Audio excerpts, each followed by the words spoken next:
before pyramids ever reached for the sky, before the names of pharaohs were carved into stone as if to challenge time itself, there was already a question that makes anyone who truly understands history feel a chill.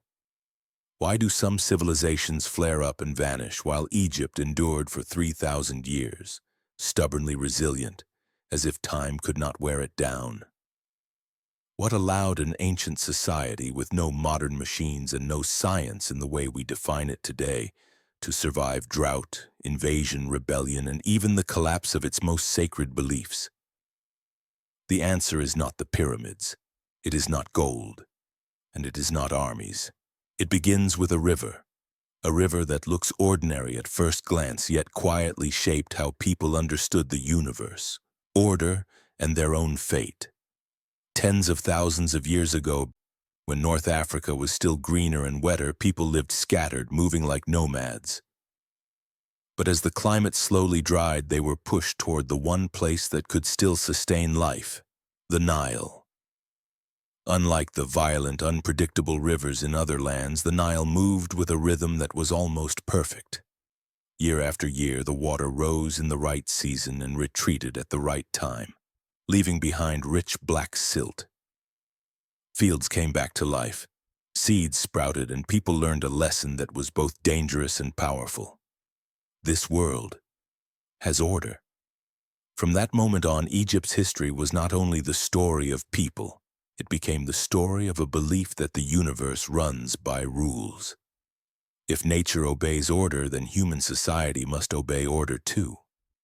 If the Nile must be kept within its flow, then people must be kept in their place. That belief planted the seed of a concept that would rule Egypt for 3 millennia. Ma'at, the idea of order, balance, and absolute rightness. But Ma'at was not some abstract idea floating in the clouds. It sank into every life or death decision. Ancient Egyptians believed that if order was broken, it was not only society that would collapse, the universe itself would fall into chaos. Darkness would defeat light, death would swallow life. So preserving order was not merely a political duty, it was a sacred obligation. Very early on, communities along the Nile buried their dead carefully, placing food and belongings beside them, as if death were only a doorway into another kind of existence. To them, life did not end in the grave. It continued in another order as long as Ma'at was maintained. That worldview made Egyptians obsessed with time, with eternity, and with one haunting question: who would be responsible for making sure this order never falls apart? This is where history turns. As society grew more complex, people no longer believed order could sustain itself. They needed an anchor, a human being, a symbol, someone who did not just rule but stood between humanity and the universe. And out of that Nile-born belief, the figure of the pharaoh began to emerge. Welcome to Prophetic History Explained, where we do not just retell history, we dive into the beliefs that shape the destinies of civilizations. If you are looking for stories that make you rethink humanity, power, and the order of the world, stay with us. Because what comes next is not simply a tale of kings or massive stone monuments. It is a journey into how one civilization tied its fate to the pulse of the cosmos, and the price it paid whenever that order was threatened. If you want to understand why Egypt did not disappear like so many other civilizations, subscribe to Prophetic History Explained. Your support helps us keep bringing you deeper, more mysterious, and more thought-provoking historical stories in the videos ahead. Once people believed the universe ran on order, an unavoidable question surfaced, and it was more dangerous than any war. Who would guarantee that order would not collapse? Order cannot exist without a guardian. And from that moment on, power in Egypt was no longer just about organizing society. It became something sacred. The unification of Upper and Lower Egypt was not an ordinary political event. It was the moment people first dared to believe that cosmic order could be anchored in a single individual. When the Nile regions, once divided, competing, and fighting, were gathered under one central authority, what was created was not only a nation, but a radically new idea of kingship.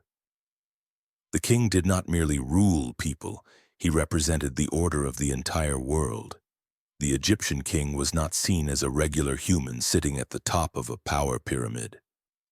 He was seen as the meeting point between heaven and earth.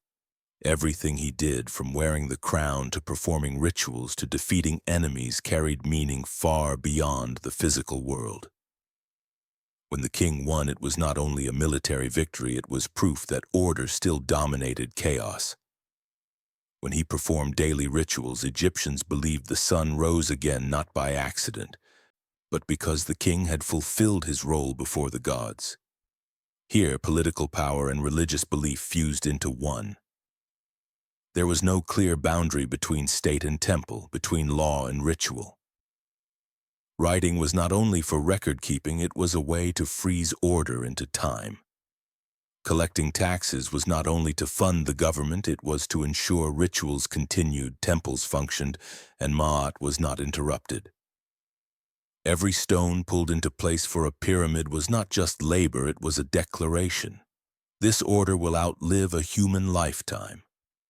In modern thinking, pyramids are often treated as symbols of flashy power. But to Egyptians, they carried a deeper, more unsettling meaning. They were structures designed to guarantee the continuity of cosmic order. The king could not be allowed to vanish after death. He had to continue existing in another state, continuing his role as mediator between humanity and the divine. If the king failed to cross into the afterlife fully, order could break, and the consequences would fall on the entire society.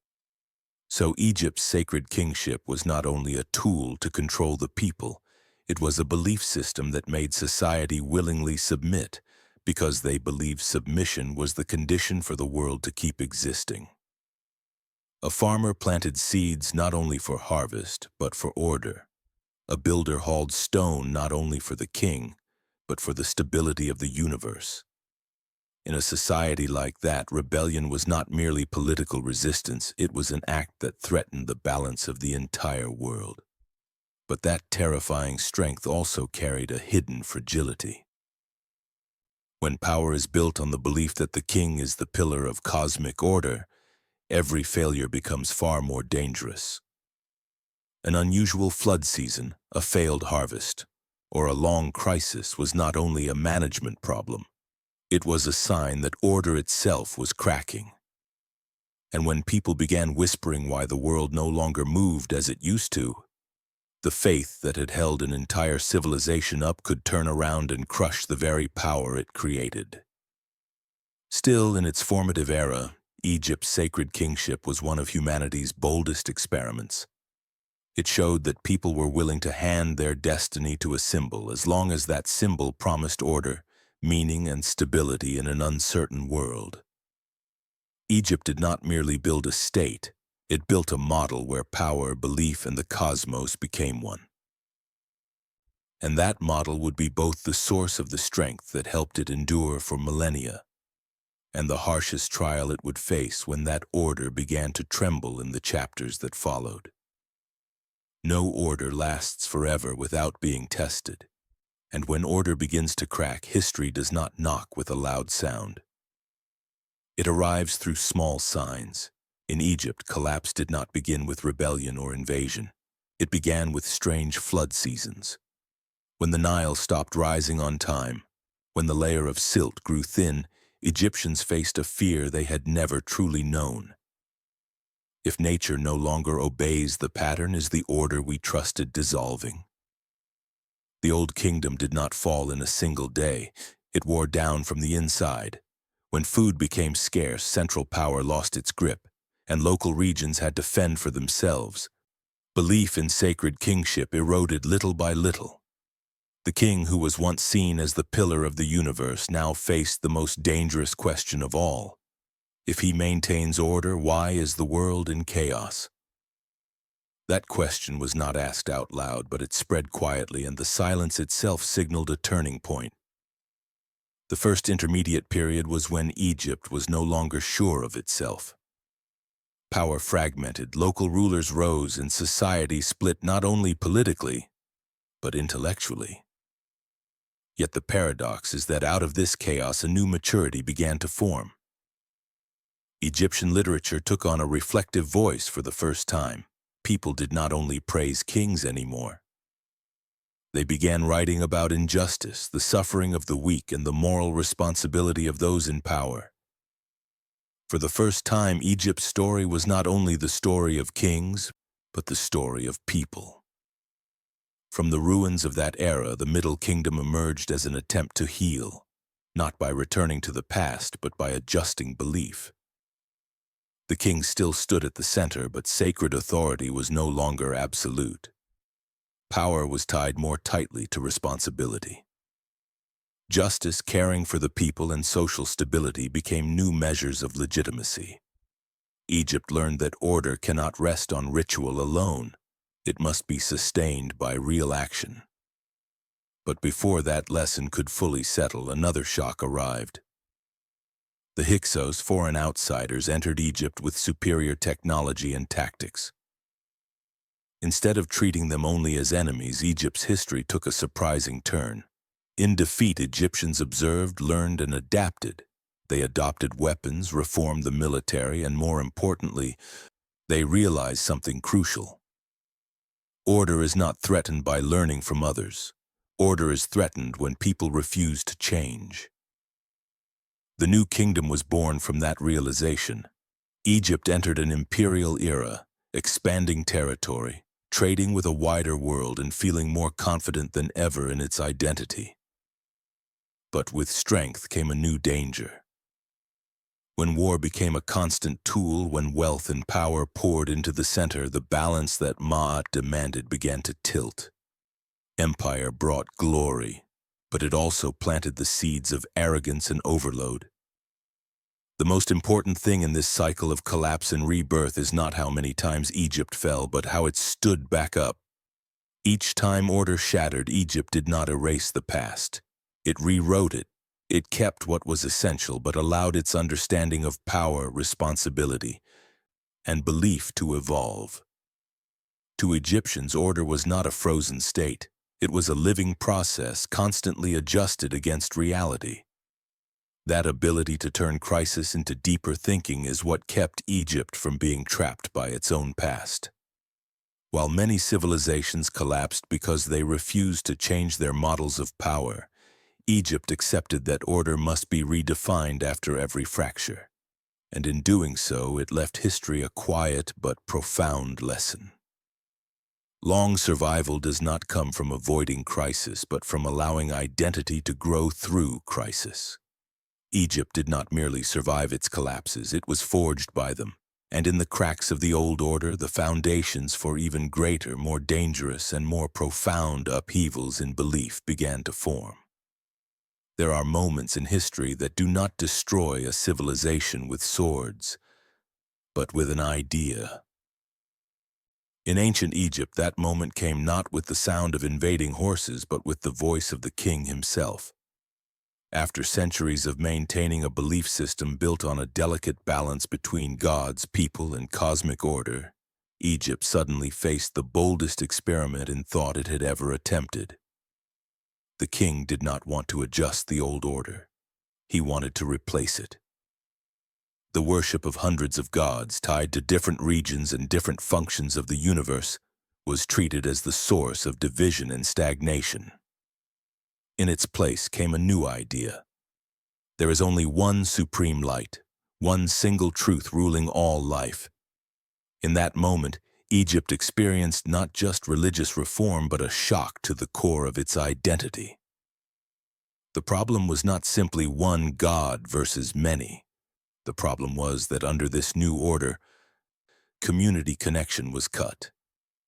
Before, every Egyptian, whether a farmer or a priest, had a place within a sacred network.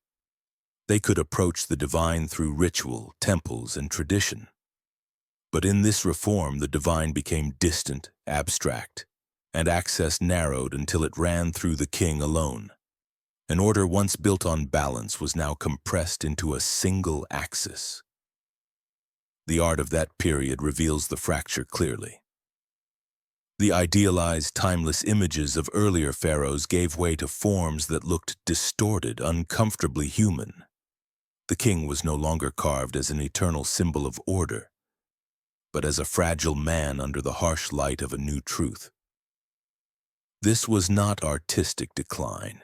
It was the sign of a society losing its compass when old symbols could no longer hold order in place.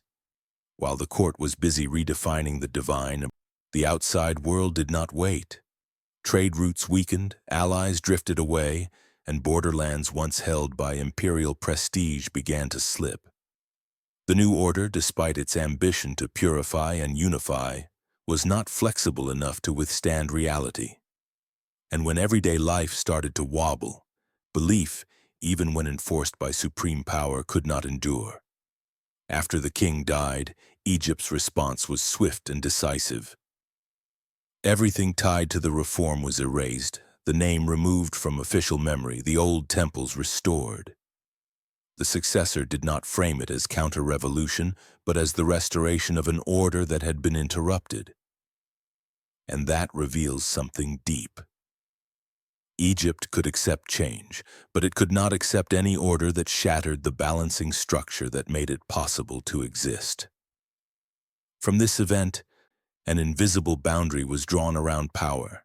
A king could represent order, but he could not monopolize truth. When power places itself above the community, above tradition, and above sacred diversity, it stops being the guardian of Maat and becomes a threat to it. That was the most expensive lesson Egypt ever paid for, not through instant collapse, but through the long weakening of collective belief. What is striking is that Egypt did not completely erase the shock of this idea. Even as it was officially removed, echoes remained. The sense of a higher, more abstract supreme order seeped into later theology. But it was placed inside a safer framework, where no single person was allowed to stand alone between the divine and society. This part of the story shows a profound paradox. Egypt lasted not because it never made mistakes, but because it knew when an idea had gone too far. It understood that order is not about simplifying the world. It is the art of holding differences together in balance. And by confronting the limits of absolute power, Egypt saved itself from a path that could have led to total unraveling. That crisis of belief did not only close one chapter, it opened a bigger question for later generations. What happens when a civilization believes it has found the one and only truth? Egypt's answer, carved into historical memory, is a quiet warning that cannot be ignored. When foreign armies marched into Egypt one after another, many assumed it would be the unavoidable end of an ancient civilization. But what happened afterward ran against the usual logic of history. Egypt did not fall the way other empires fell. It was not erased. It was not replaced. It was not cut out of collective memory. Instead, Egypt entered something stranger. An era where political power faded, but civilizational identity remained so alive that conquerors had to submit to it. When the Persians entered Egypt, they brought a powerful army and a harsh system of rule. But to control this land, they could not rely on force alone. They had to wear the image of the pharaoh, stand before temples, perform rituals, and take titles in the Egyptian style. Not because Egypt still had military strength, but because power here was only recognized when it was tied to sacred order. Egypt could be conquered, but it could not be governed without its own symbols. When the Greeks arrived, cultural blending went even deeper. Alexander the Great did not come only as a conqueror. He sought sacred recognition from Egypt. He traveled into the desert to the Siwa oasis and accepted being called the son of the god Amun. That was not simple superstition. It was a recognition that Egypt held a kind of power swords could not replace. From there, Egypt entered a Hellenized era, but it did not vanish. It transformed, absorbed new knowledge, and at the same time stamped itself onto the rising Mediterranean world. Alexandria became the clearest symbol of that blend. The city was not a break from the past, but a new layer built on Egypt's ancient foundation. Libraries, scholars, science, and philosophy flourished, yet old temples still stood, rituals continued, and the pharaoh's image was still carved into stone. Egypt was no longer the absolute political center it once was, but it became an intellectual and symbolic center of the ancient world. The last figure who tried to keep Egypt from being fully pulled into Rome's orbit was Cleopatra VII. She was not merely a romantic icon the way later history often portrays her. Cleopatra understood the power of Egyptian identity. She spoke the language of the people, used ancient religious symbols, and presented herself as the final living embodiment of pharaonic order. The political alliances she formed were not only to protect her throne, but to extend the independence of a civilization being surrounded by Rome from every direction. When Cleopatra failed and Egypt officially became a Roman province, political sovereignty ended. But what is remarkable is that this ending did not bring cultural collapse. Roman emperors still had themselves carved in pharaoh-like style on reliefs. Egyptian rituals continued for centuries. The final temples only closed when the world had already stepped into a completely different age. In a deep sense, Egypt was never truly erased. That raises a huge question. What made Egypt endure even after losing sovereignty? The answer lies in its ability to blend without losing itself. Egypt did not resist change by sealing itself off, and it did not dissolve completely into foreign waves. It absorbed, reshaped, and forced rulers to operate inside its symbolic framework. Egypt did not need to hold political power to keep existing. It needed to be recognized. That legacy spread quietly but profoundly. Ideas about the afterlife, the soul, and cosmic order flowed into Greek and Roman thinking, and later passed on into religious and philosophical foundations that came afterward. What formed along the Nile did not die with the pharaohs. It lived on in new forms, under new names. Egypt ended as a nation, but it endured as a living memory of humanity. It reminds us that power can be defeated and territory can be taken, but a civilization only truly disappears when people abandon the core values that shaped them. Egypt did not do that.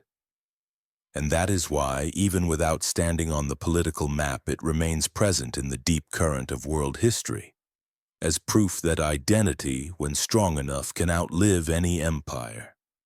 From that story, the lesson for the modern world becomes clearer than ever. In a time of rapid change, where people panic easily in crisis, where beliefs can harden into extremes, and where innovation is often treated like it requires rejecting the past, Egypt reminds us the most dangerous thing is not change itself, but change that no longer knows who it is. A person, a community, or a society enters true crisis when it loses its core axis of values, or when it turns those values into something untouchable, refusing any adjustment. Applied to life today, each of us can ask, what kind of order is guiding my life? Which beliefs are truly core and which are just habits that need to be re-examined? When I face disruption, do I cling blindly or do I have the courage to change while still keeping my identity? Maturity, like ancient Egypt, is not about never falling. It is about standing back up with a deeper awareness of who you really are. If stories like this help you see history not only as the past, but as a mirror reflecting the present, join the Prophetic History Explained community so we can explore more lessons from civilizations, figures, and turning points that shaped humanity. And do not forget to subscribe to support Prophetic History Explained so we can keep bringing you historical content that is thoughtful, layered, and meaningful in the videos ahead.